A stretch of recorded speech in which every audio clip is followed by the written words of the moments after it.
on the water pipe side, because that's the light side of the head, so she spins freely. First thing I'm going to do is polish up this area, the squish, just a little bit. You don't have to. You can wait till the end to polish it. I like to start at the beginning with that. Let me see if I can do this with the camera on me here. Hold on, let me reposition this. There we go. You just hold it like this, and just you don't want to wear out that. Let me get it to focus here. You don't want to cut that edge up here. You just want to get right to it. So it really takes a steady hand. You get it spinning. You might get on the camera. And work it in.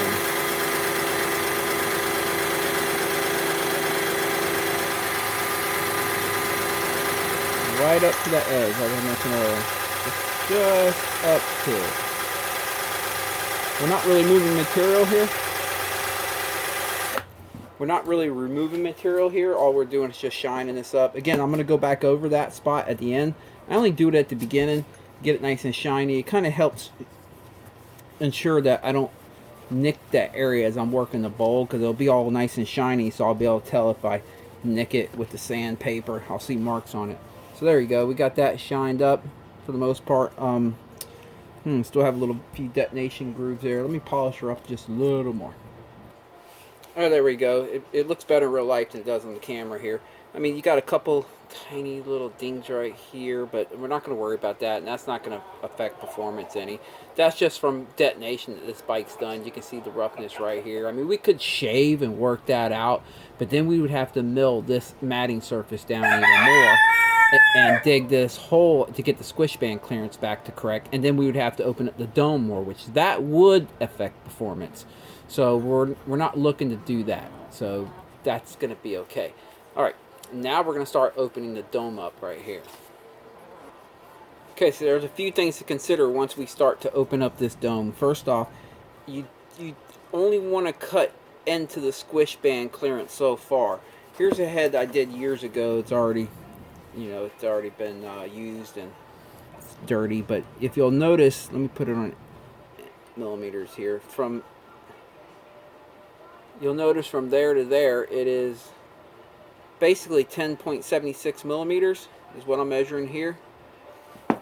If we do that to this head that hasn't been touched yet, you'll notice it at that 10.76, it just meets where this round transition part going from the dome to the squish band finishes off its transition and meets the flat spot of the squish.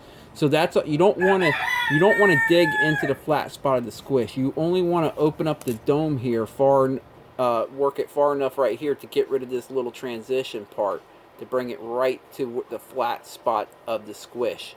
So you have all this to work with. You don't want to dig straight in at the spark plug area, because you don't want the spark plug to stick out into the dome.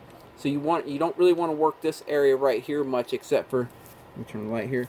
You don't want to work this area right here much, except for just cleaning it up and polishing it up. But you really don't want to dig into it.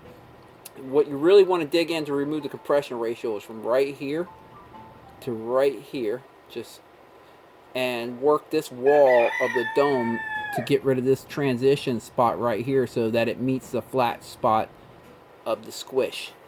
So that's what we're going to be doing here. I'm sorry, now that I took a little more time to get a better measurement. It's actually more like 11 millimeter, just past 11 millimeters, 11.07 to meet the transition spot here.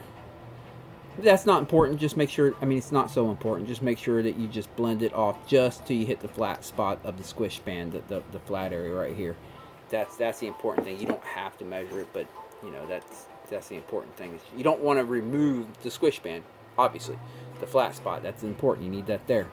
The transition doesn't matter.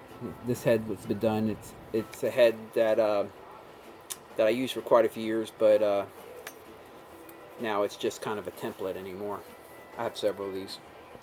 So I'll take some 60 grit here, and I'll start working on the dome.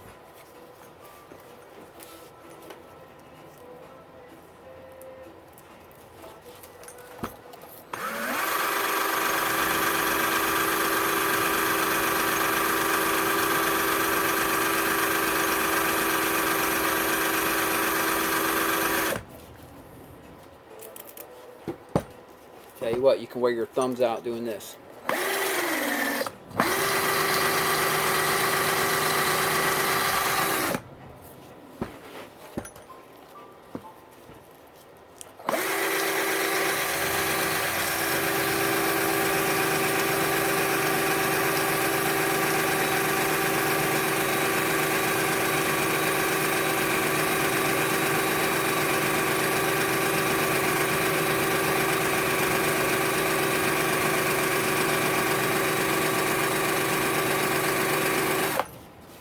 So it's basically just a whole lot of that, and then we'll recheck the CCs of the head. We'll put it back on the plexiglass and check it again.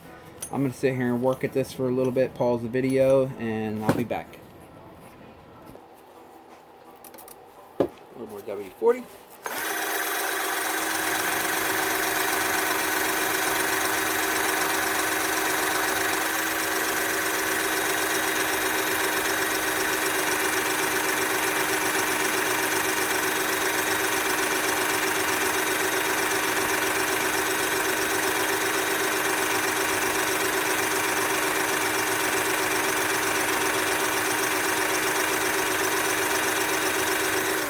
I'm not going to kid you, this takes a while. Your thumbs will be sore. So I'm starting to work up the sharp edge right there. So I'm going to try to stay away from the edge a little more now and try to work right here and the belly, if I can point it right about here up to here, and try to start digging in that area a little bit. So.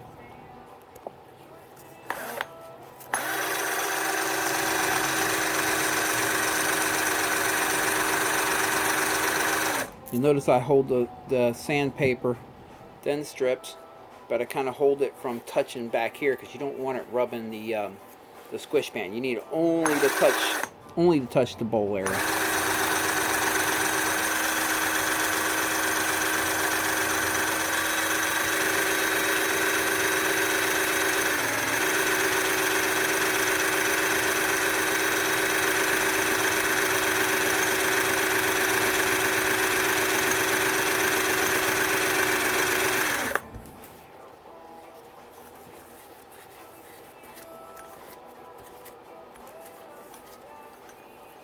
I'm gonna cut a little more before we put it on the plexiglass and check it.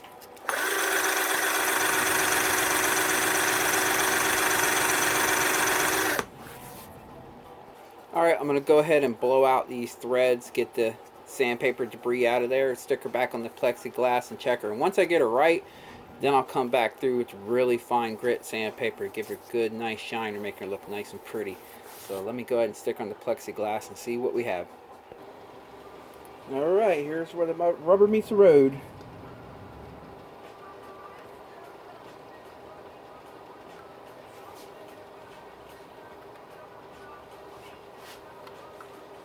Get it exactly just under 22 millimeters. Now remember what I mentioned earlier? You have to make sure this rubber plunger does not touch the water level to get a proper look. You have to have that air gap in there to make sure its level is exactly where you're looking to measure it. Alright, let's see what happens. Let me stop here before I fill it up and check for air bubbles in the bottom. I got a couple here. Let me work them out real quick. Alright, got the air bubble out. And looks like we have to do a little more cutting. We still have water in here, so with this flush to the very top, so we're gonna have to see here. So I have to work on the dome area a little bit more, shave it down a little more, and then we'll check it again. A little WD-40, and we'll see her work at the dome some more to relieve the compression ratio. Don't forget, you have to have your weights.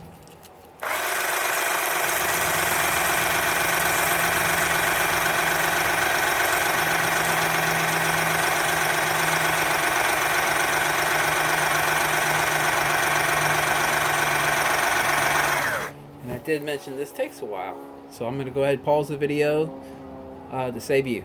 I'll keep working at it. I'll be right back. Alright, let me go ahead and stick on the plexiglass and see where we're at.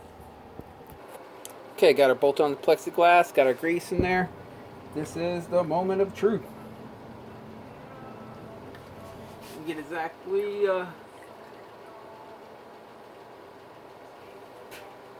Alright, let's see what we have here.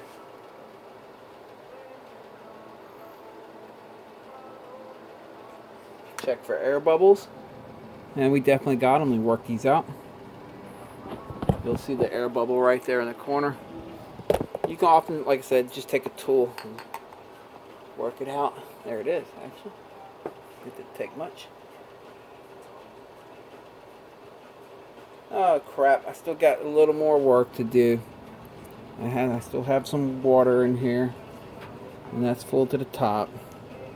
So let me keep working at it. I'll be back. Alright, after about another 30 minutes of playing with this, I think I have it good enough now. So let me put it back on the plexiglass and we'll check it again. Go ahead and grease her back up. There we go. I got a thin layer of grease all around the edge. Now let me bolt it to the plexiglass. Alright. Check her out.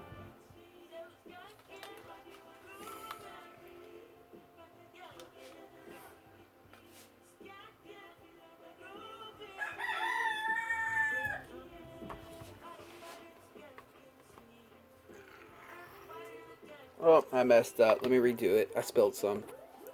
Alright, I blew the water out of there and started over on it. Let's see what we got here.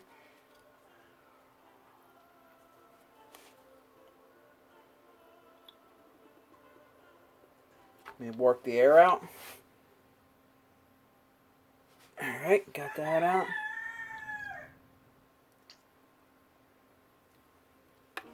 Looks a little, let me recheck it.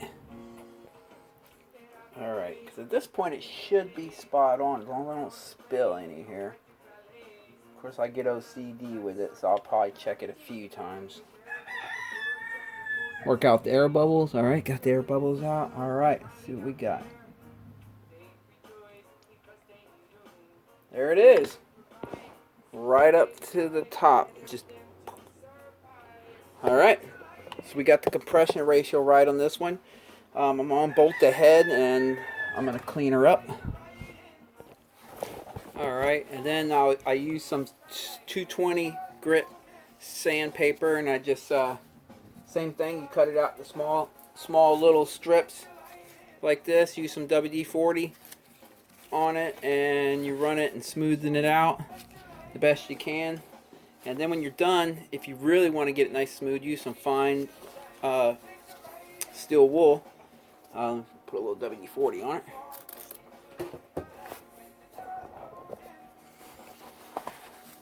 You know, just use some very fine steel wool, and this will get rid of any of the sand. You just cram it in there and work the bowl, and then work the squish band. But try not to get to the matting surface. Try not to get to the matting surface right here. Just stay on the squish band. Because if you get close, you can start rounding out that little edge right there, and you don't want to do that.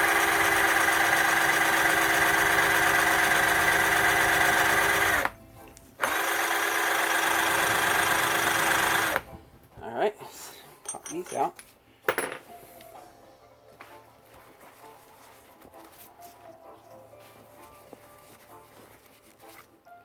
Okay, last thing I'm going to do is using 220 grit. I'm going to turn this base one time just to give it a really good look so you don't see the little marks and stuff, just so it looks really good, especially if you're doing this for someone else and maybe Christmas present, you want it to look beautiful. So let's do that real quick. So just like we did earlier when we were turning it to get the matting surface down, we're just 220 grit with some WD-40 on it here. Let me get my counterweights.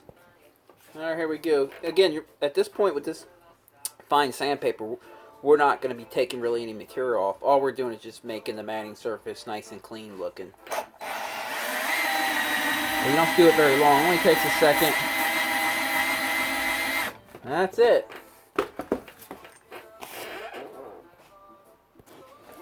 There you go. Here's the finished product.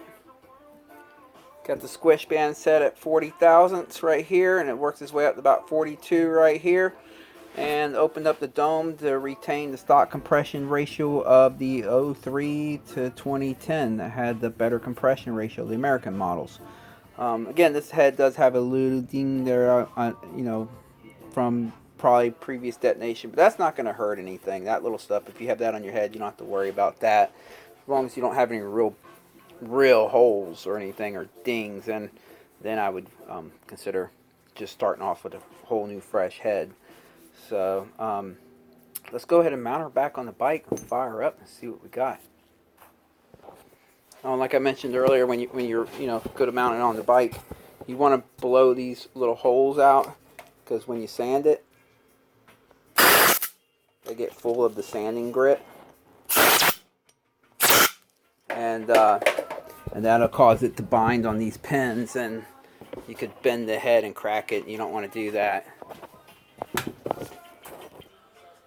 Alright, let's try starting her up for the first time. I got the head on, got her full of coolant. Let's see. Oh, just reconnect the fuel line here.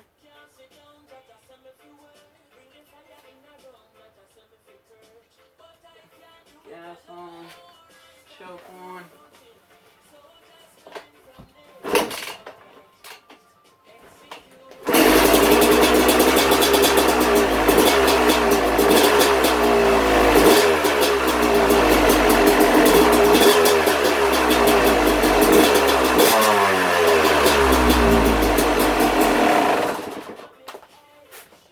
Oh, she's a runner. Now we just gotta do some jetting work and stuff, and she'll be good to go.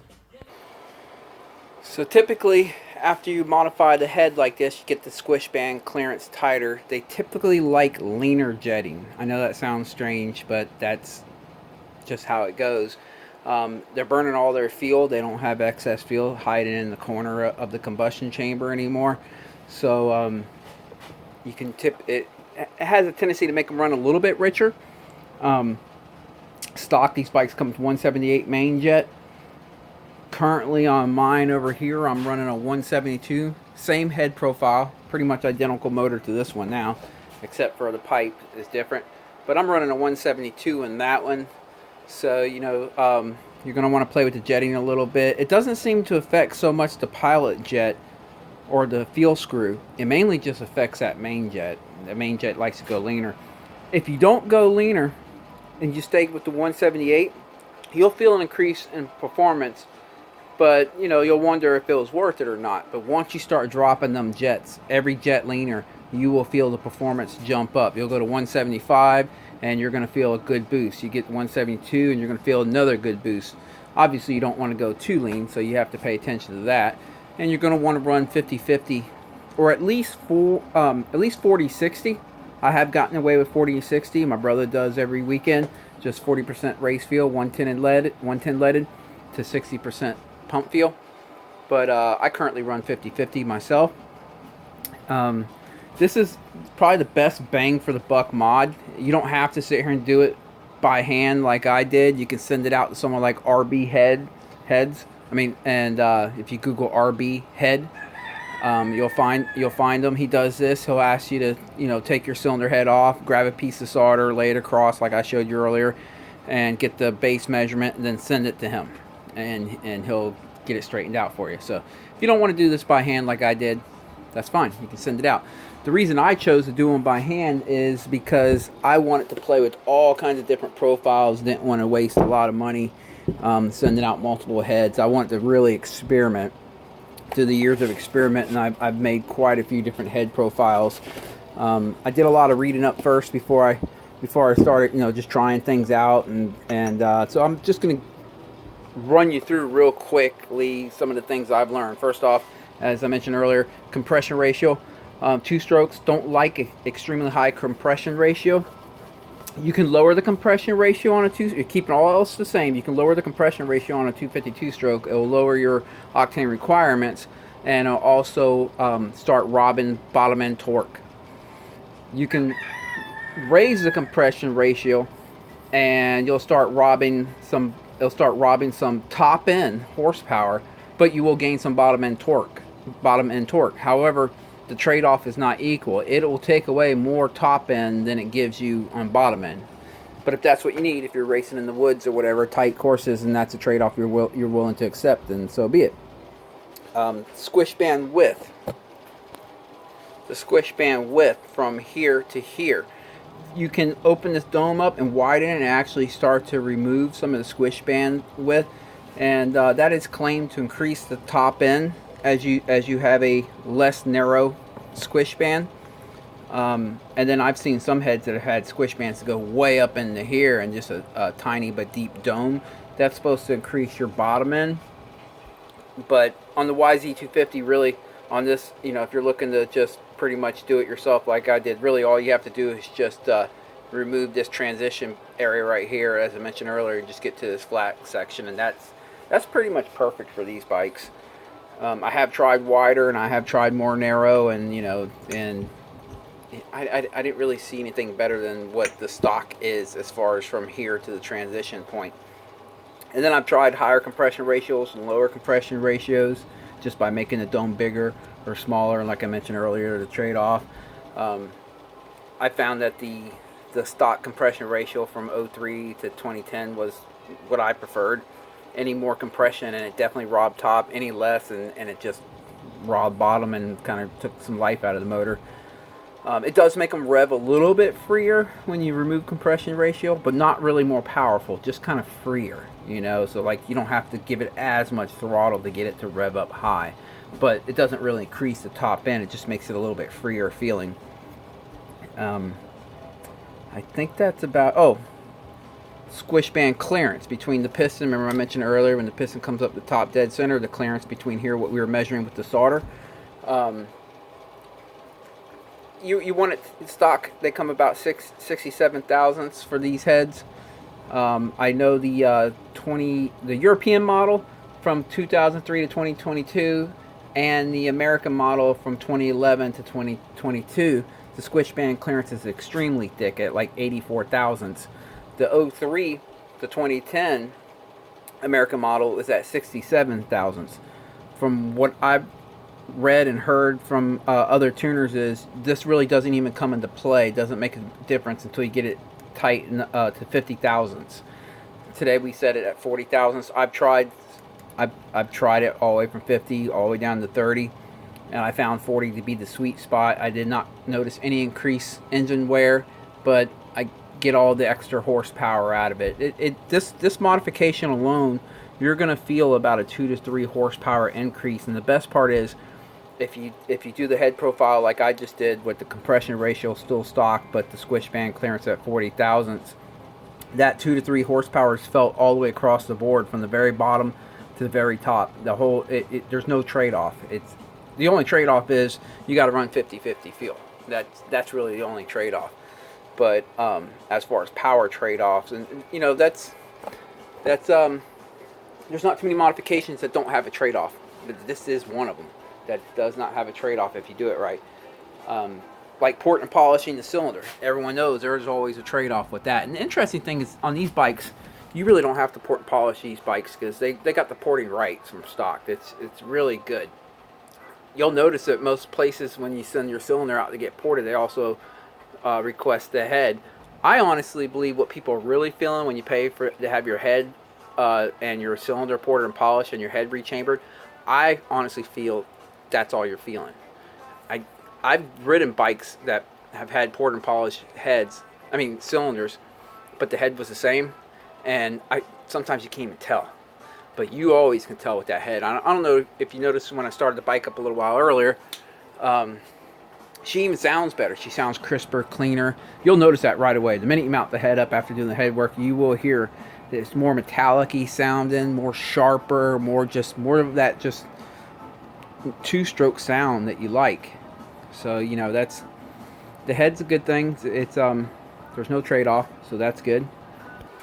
A lot of things do have trade-offs, like pipes have a trade-off. I'm currently running the Pro Circuit pipe on my bike right here with the Pro Circuit Shorty silencer. The trade-off on that was it doesn't quite have as much torque as the stock pipe does, but definitely increases the top end pull. And the tracks I've been riding lately are more stretched out, so I've been enjoying that. My current setup right here on this bike is that the head mod that I just showed you. The rest of the motor is bone stock except for a YZ250 piston. I have the Pro Circuit pipe, uni air filter, and the Pro Circuit shorty silencer running 50/50, and she's running great. It's probably the, I mean, I've made them faster in the past, but this is probably the most well-rounded one as far as the power always being there. It's always crisp, always clean, no matter what throttle range, no matter what RPM range. It's very consistent, and it just feels so balanced and so good. But I guess that's it, guys. I hope you appreciate this, and I mean, I appreciate you guys watching. This is a lot of work, so if you plan on doing this, you know, you're going to spend a good part of your day doing it. But to do it yourself is rewarding, and plus you can make changes down the road, and you know that you did it with your own hands, so that's always nice. And I would definitely suggest you buying a head to do this on your first head, just in case you mess up. You won't miss riding that weekend. If you take your time, you won't mess up. Just take your time. That's the key. But you know, get a good used head on eBay or something. You know, try that first, and you might end up sticking with it. That's what happened with my first head. I bought a good used one, and it came out pretty good, and I never touched that one again. I ended up making a lot more heads after that one, but that one was good on the first shot. So anyway, I appreciate it, guys. Catch you later.